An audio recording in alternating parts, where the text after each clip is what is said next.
4-5 বছর আগে যে নাম্বারগুলো ডিলিট করে দিয়েছেন, সেই নাম্বার থেকে কিছু নাম্বার আপনাদের প্রয়োজন। নাম্বারগুলো কোথায় পাবেন?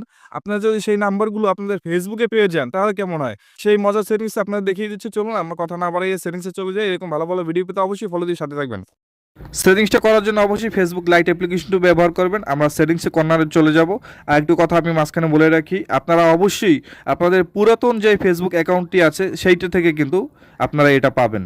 আমরা সেটিংসে যাব, সেটিংসে গিয়ে কিন্তু অ্যাকাউন্ট সেন্টারে যাব। অ্যাকাউন্ট সেন্টারে গিয়ে আমরা এখানে ট্যাপ করব। এখানে ট্যাপ করে কিন্তু আমরা এখানে নিচে ইওর ইনফরমেশন অ্যান্ড পারমিশন এখানে ট্যাপ করব। আপনার আইডি যত পুরাতন হবে তত আগের আপনি কন্ট্যাক্ট নাম্বারগুলো কিন্তু এখান থেকে পাবেন। নিচে আপলোডে কন্ট্যাক্ট যাব, এখানে ট্যাপ করব। এখানে ট্যাপ করার পরে আপনার আইডিতে ট্যাপ করে দিবেন। হ্যাঁ, এখানে ট্যাপ করে দিবেন। অনেক সময় ইনস্টাগ্রাম থাকে, ওটা অ্যাড করা থাকে, ওটা দিবেন না, আইডি ট্যাপ করে দিবেন। আইডি ট্যাপ করার সাথে সাথে কিন্তু এই যে আপনার নাম্বারগুলো চলে আসছে। আপনার আইডি যবে থেকে শুরু হয়েছে তবে থেকে কিন্তু কন্ট্যাক্ট নাম্বারগুলো এখানে পাবেন।